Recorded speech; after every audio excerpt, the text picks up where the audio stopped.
Nous allons reprendre ensemble ce qu'est le principe fondamental de la statique sur un solide.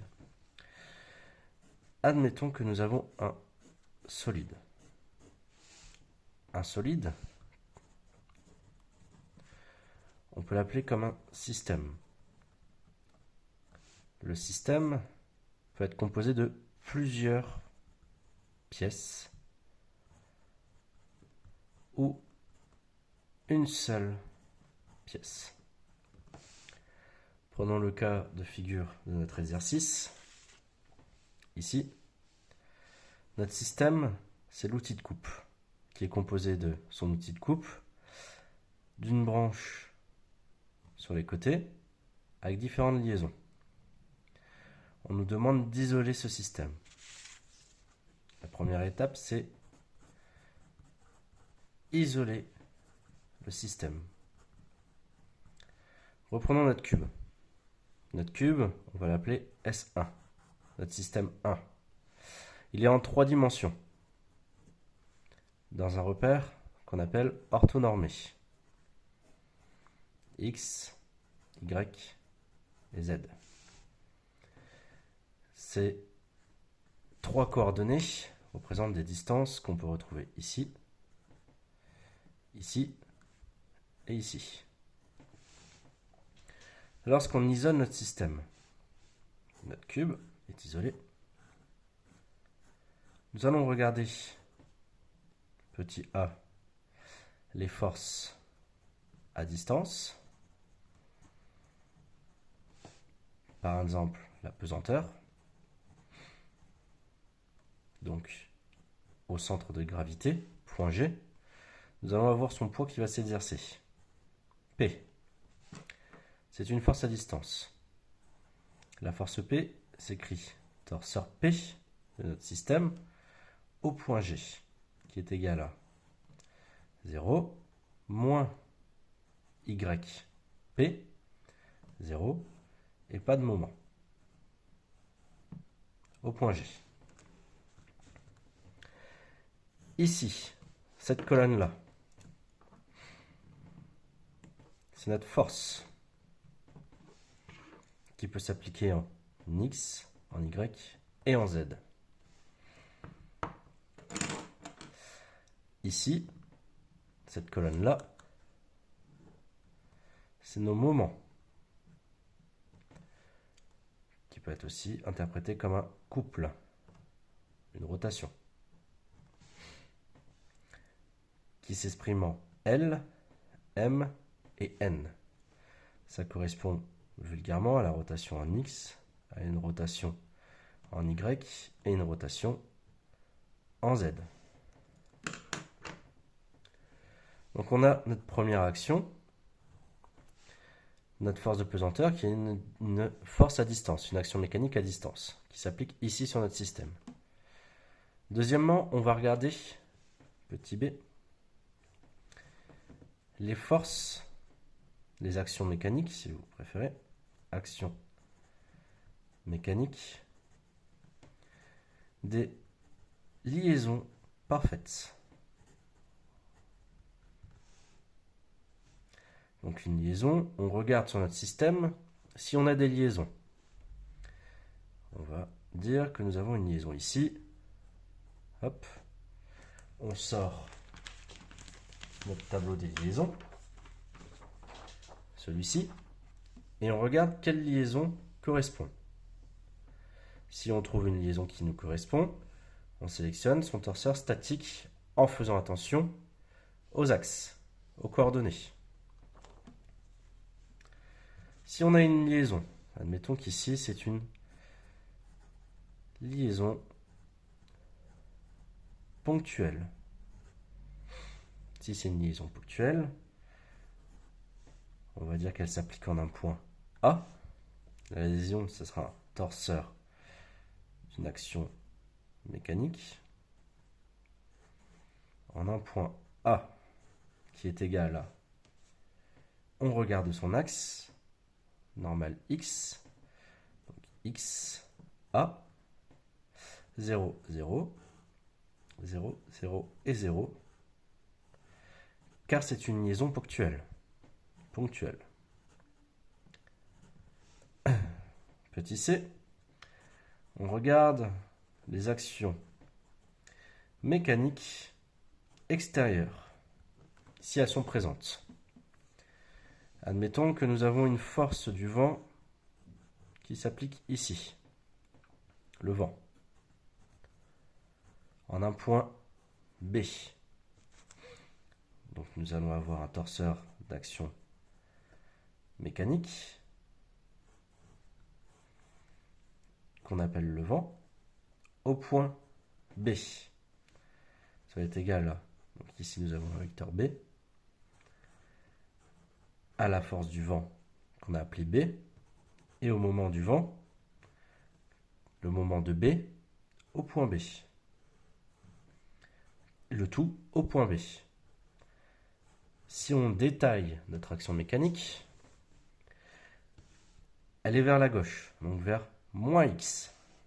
Donc moins xb, 0 et 0. Avons-nous un moment? Ce n'est pas stipulé, donc non. Le tout en B. D'accord? Donc, nous avons une force à distance, la gravité, qui correspond à ce vecteur-là, à ici. Nous avons une action de liaison parfaite, une ponctuelle, qui correspond à cette action-là. Et nous avons une action extérieure, le vent, qui correspond à ce torseur-là. On vérifie si nous avons d'autres actions mécaniques. On fait l'énumération. Si nous avons terminé, on peut passer à la suite. Donc, sur notre système,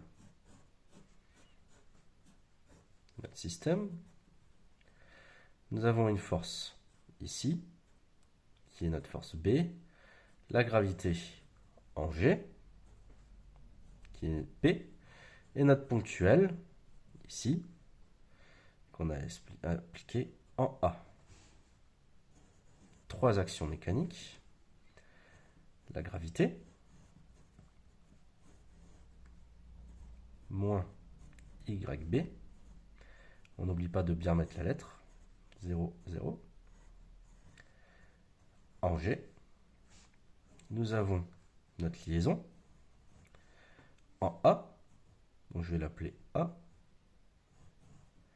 en A,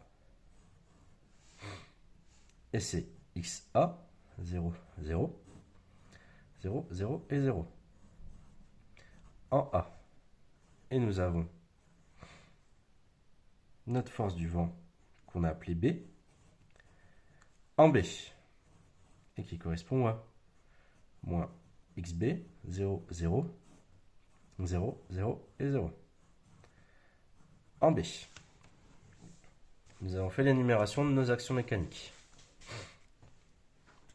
Dans notre exemple de notre devoir maison, c'est exactement la même chose. Nous allons avoir une action mécanique en O qui est définie par XO, YO, ZO, LO, MO et NO, qui sont toutes des inconnues. Toutes des inconnues. Nous avons une liaison en B, une liaison en A et une liaison en C. Donc trois actions de liaison parfaite à noter. Donc XB, YB, ZB, LB, MB et NB, XA, YA, ZA, LA, MA, NA, etc., etc. Et si les liaisons dans le tableau des torseurs statiques c'est écrit 0, nous remplaçons par 0. Et nous avons la pesanteur, qui est une force à distance, qui est également un torseur. Dans l'exemple, peut-être qu'elle est négligeable, dans nos hypothèses. Nous avons donc sur notre exemple du cube, un torseur, deux torseurs, trois torseurs. Maintenant, il va falloir découvrir les inconnus, si on ne les connaît pas. on va demander de sélectionner un point de réduction. Point de réduction. Qui correspond au torseur avec le plus d'inconnus. Ici, on constate qu'on a une inconnue, une inconnue, une inconnue. Donc, on peut choisir le torseur qu'on souhaite. Donc, sur notre exemple du cube, sur l'exemple du cube, je vais choisir le point G. Point G, point de réduction. Donc, en G, je garde mon torseur P en G, qui est égal à moins YB en G. Ça, c'est pour mon premier. Mon deuxième, déplacer A en G. Donc, je vais demander que mon torseur A, qui est en A, devienne mon torseur A, mais en G. J'ai un déplacement. Pour ce faire, ici, je vais avoir XA, 0 et 0, 0, 0, 0, en A. Ça équivaut à ma force A, et mon moment de ma force A en A. Ici, ça correspond à XA, 0, 0, qui est toujours ma force A. Elle ne bouge pas, elle ne change pas. Par contre, ici, je vais avoir un LA, MA et NA, qui équivaut à mon moment de ma force en A, mais au point G. Attention. Et le tout en G.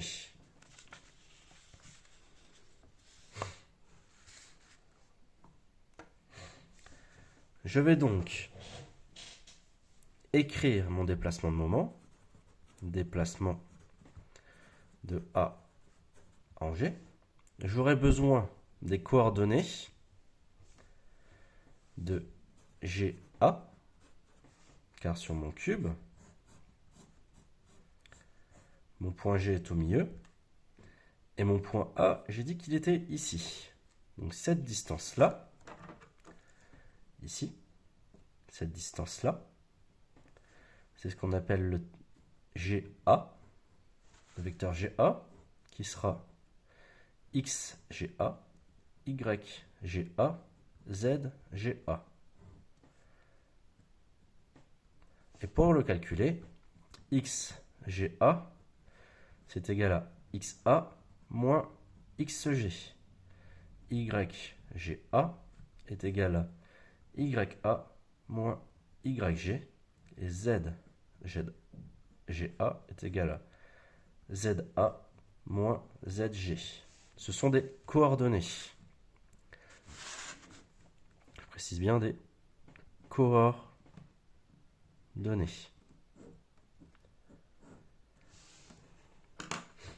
Donc j'aurai besoin de GA. XGA, YGA, ZGA. J'aurai besoin de ma force en A, que nous connaissons, c'est XA, 0, 0. J'aurai besoin de mon moment FA en A, on connaît également 0, 0 et 0.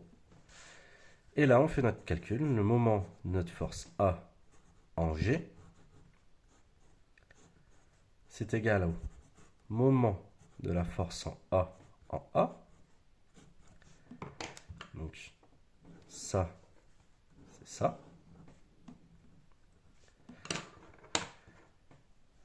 Plus GA, qui équivaut à nos coordonnées, vectorielle, la force correspondante.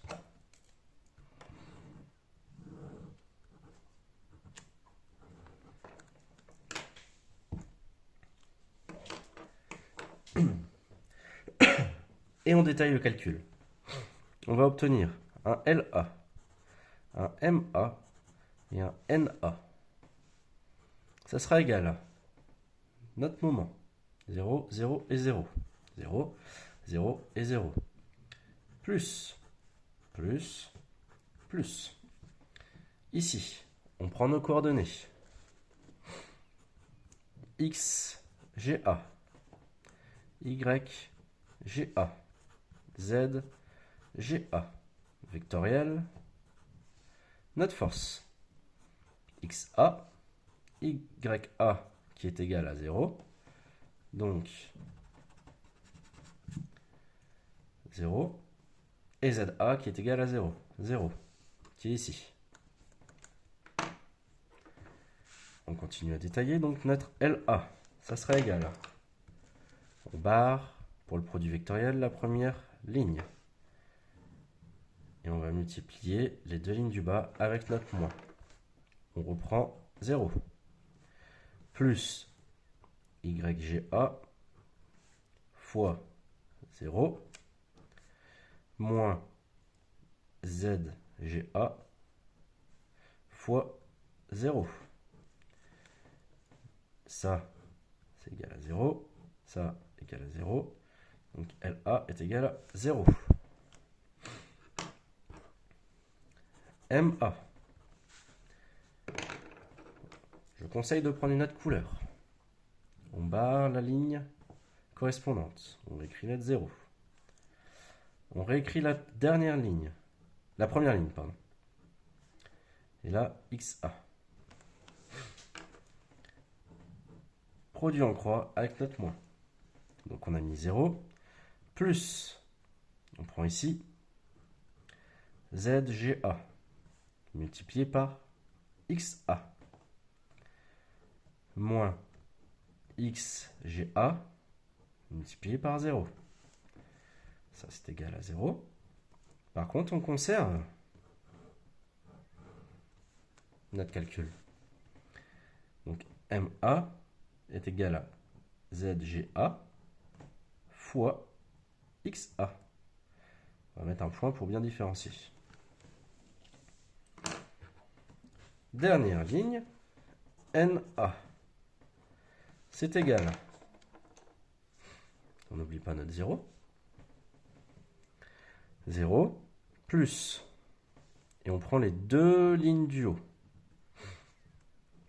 XGA fois 0 moins YGA fois XGA. XA, pardon. Ici, c'est égal à 0, mais ici, on conserve. Donc 0 plus 0 moins YGA fois XA.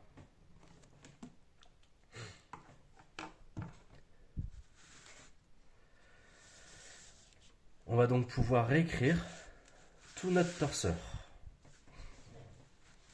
Notre torseur. Donc notre torseur A, qui était en A, nous l'avons déplacé toujours la même force, mais en G. Donc notre torseur d'action mécanique A, mais en G, est égal à FA et le moment de FA en G. En G. Celui-ci, c'est celui que nous venons de calculer. Donc l'écriture, FA, on conserve notre FA. Donc XA 0 et 0. Et pour le moment, ici, on note celui que nous venons de calculer. Donc en L, ça sera 0. En M, ça sera ZGA multiplié par XA. Et en N, moins YGA multiplié par XA. Et le tout en G.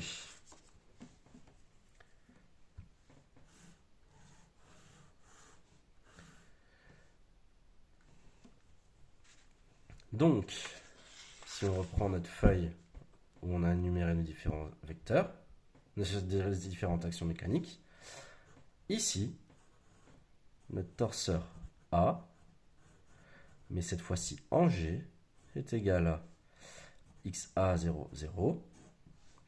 Et on note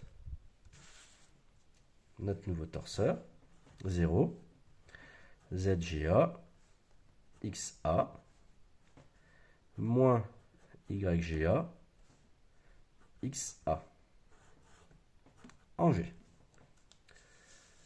Maintenant, on passe au suivant. On réalise la même chose, exactement la même chose avec B.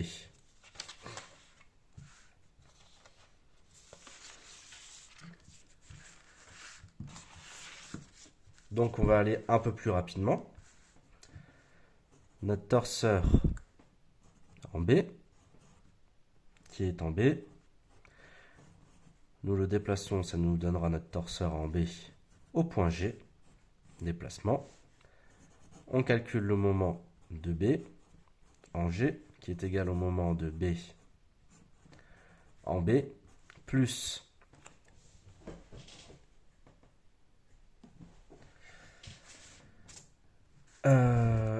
plus GB, vectoriel notre force B. On va obtenir LB, MB, NB, qu'on ne connaît pas. Ici, le moment de B en B, on le connaît. Il est ici. Donc 0, 0 et 0. Plus XGB, YGB, qui sont des coordonnées de déplacement, et ZGB. Vectoriel notre force B, que nous connaissons, elle est ici. Donc moins XB, 0 et 0. Je prends une autre couleur pour mon LB. C'est égal à 0. Je barre la première ligne, je la réécris juste en dessous. Moins XB. Et je fais mon produit en croix avec mon moins pour mon produit vectoriel. Donc plus YGB fois 0 moins ZGB fois 0. Tout ça, c'est égal à 0. LB égale à 0. Une autre couleur, MB est égal à 0. Je barre la ligne correspondante. Je fais mon produit en croix sur les deux lignes du dessous. Plus ZGB fois moins XB moins XGB fois 0. Donc, est égal à ça, c'est 0, 0, à ZGB fois moins XB. Donc, est égal à moins ZGB fois XB. Hop là. On prend une autre couleur.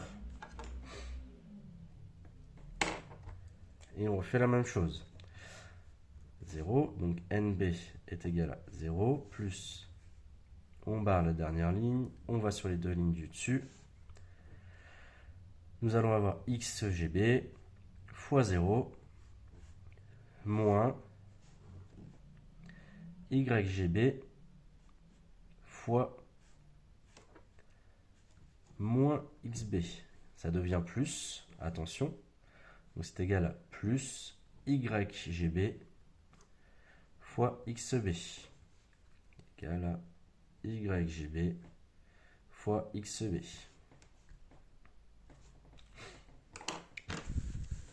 D'accord? Donc on va pouvoir écrire notre torseur B en G est égal à notre force B, ici, moins XB 0 et 0, et notre moment que nous venons de calculer, 0, moins ZGB XB, et plus YGB fois XB. Le tout en G. Je reprends ma feuille récapitulative, qui est ici. Donc, je peux déplacer mon torseur B. En G, ça équivaut à la force moins XB que nous connaissons, toujours la même. Et le nouveau moment que nous avons calculé, qui équivaut à 0, moins ZGB fois XB, et YGB fois XB. On ferme en G. Hop.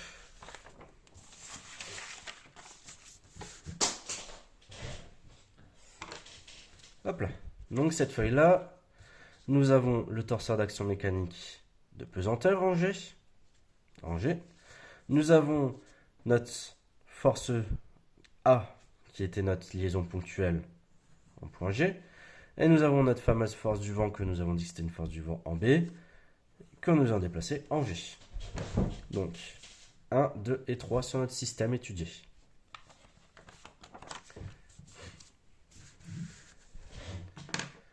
Après avoir déplacé toutes nos actions mécaniques, nous appliquons le PFS, le principe fondamental de la statique. Le principe fondamental de la statique nous dit que toutes les sommes des forces en un point de réduction, que nous avons décidé que c'est G, point de réduction, elles sont égales à 0. Et toutes les sommes de nos moments des forces au point de réduction désigné est égale à 0.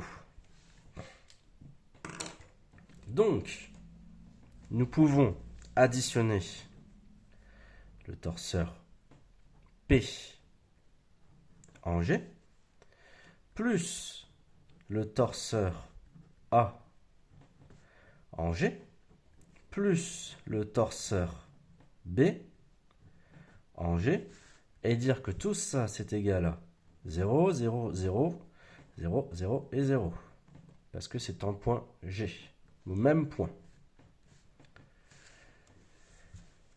Si on réécrit nos torseurs, nous obtenons 0 pour P en G, plus XA pour A, moins XB en B, et tout ça c'est égal à 0. Ensuite, pour Y, nous aurons moins YB plus 0 plus 0 égale 0. Et nous aurons pour Z 0 plus 0 plus 0 égale 0.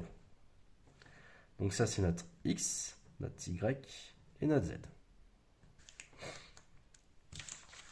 Pour le moment, on fait exactement la même chose. En G, c'est 0. En A, c'est 0. Et en B, c'est 0. Donc il est égal à 0. Ça, c'est notre L. Ensuite, en G, le moment en Y est 0. Ici, nous avons ZGA fois XA moins ZGB fois XB égale à 0. Et ça, c'est notre M.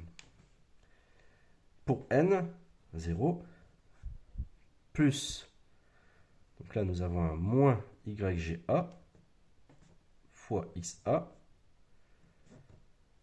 plus, alors je mets bien des parenthèses, comme ça on va bien voir, YGB fois XB égale 0 en N.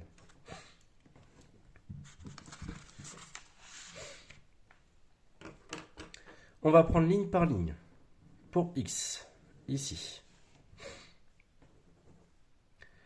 on peut résoudre notre système d'équations.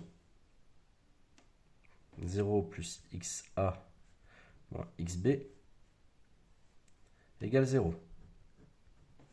On peut dire que XA égale XB. Ici, moins YB plus 0 égale 0. Donc ça veut dire qu'YB égale à 0. tout simplement. Et pour Z, tout est égal à 0. Donc, Z égale à 0. On s'en fiche. Pour ensuite notre moment. Pour L, je ne vais pas faire de dessin, L c'est égal à 0. Pour M, on a 0 plus ZGA fois XA moins ZGB fois XB égale 0. On peut détailler notre calcul. Ça voudrait dire que ZGA fois XA est égal à, on passe de l'autre côté, toute cette formule-là, on la passe de l'autre côté. Si on la passe de l'autre côté, ça devient un plus. ZGB, XB. Si on veut une inconnue spécifique, on peut par exemple, on veut connaître XB. Et ben on peut passer ZGA fois XA. On passe cette partie de l'autre côté. Comme c'est une multiplication, ça devient une division. C'est égal à XB. Ok? Donc là, on a notre XB en version littéraire. Dernier point, on va faire N. Donc 0 moins YGA fois XA plus YGB fois XB égale 0. On fait la même chose. Ça veut dire que on passe de l'autre côté, etc., etc. Et donc en fait, on peut faire XA. Si on veut juste isoler XA, ça serait égal à moins YGB fois XB divisé par YGA. Et comme c'est de moins, ça devient de plus. Donc on obtient notre XA. En ayant résolu nos équations par le principe fondamental de la statique, nous pouvons tout à fait résoudre notre torseur de pesanteur, G, qui est 0 moins YB, 0, 0, 0 et 0. YB ici, négligeable, pas de pesanteur, 0. Pour notre torseur A, au point A, ça équivaut à XA 0, 0, 0, 0, 0 en A. Et le même torseur A, mais en G, c'est égal à XA 0, 0, 0, ZGA, XA, moins YGA, XA, en G. On vient de calculer notre XA. Donc on pourrait dire que notre torseur d'action mécanique XA ici, ça équivaut à YGB fois XB divisé par YGA 0, 0, 0, 0 et 0. Et le tout en A, comme c'est la même chose. Maintenant, il faut qu'on connaisse YGB, YGA et XA, et il faut qu'ils soient donnés. Pour le torseur B, en B, nous avons vu que c'était moins XB 0, 0, 0, 0, 0 en B. Si je réécris le même torseur, ça serait égal à moins XB 0, 0. Et ici, 0 moins ZGB XB, YGB XB en G. Et si on l'a calculé également, notre XB, il est ici. Donc on pourrait noter ZGA XA divisé par ZGB 0, 0, 0, 0 et 0. Le tout en B. Reprenons notre cube. On vient d'écrire l'entièreté.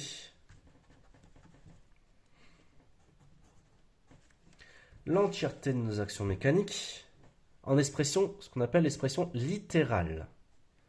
Donc que avec des lettres.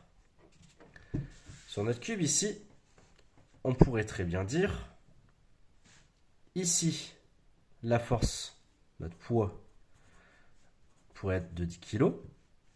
Donc, P égale mg est égal à 10 fois 10 est égal à 100 newtons. Moins YB, on pourrait changer et dire que c'est 100 newtons. On pourrait très bien dire que XA ici n'est pas inconnu et que l'action qui est présentée ici, c'est par exemple, je ne sais pas, 10, 0, 0, 0, 0 et 0. Quelle est la valeur d'XB? Ou à l'inverse, ici on reste avec XA et ici on dit que nous avons une force du vent qui équivaut à moins 150 newtons. 0, 0 et 0, 0 et 0. Quelle est la valeur d'XB? Dans notre DM, on a une action mécanique en O, une liaison en B, une liaison en A et une liaison en C. Nous avons le torseur d'action mécanique de la coupe. XO, YO, ZO, LO, MO, NO. Qui équivaut à l'action de coupe ici. Donc on va déplacer tous nos torseurs en haut et faire un principe fondamental en haut. Et ici, application numérique, on suppose connue l'action de coupe en haut, définie par XO. Donc je pourrais réécrire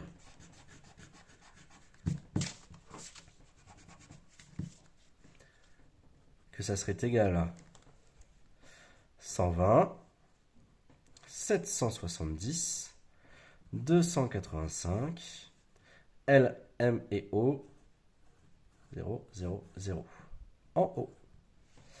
Et à partir des données ici, on va pouvoir écrire tous nos torseurs et découvrir toutes les actions mécaniques. On a également les distances qui sont données. Alors que dans mon exemple, les distances ici sont écrites de façon littérale.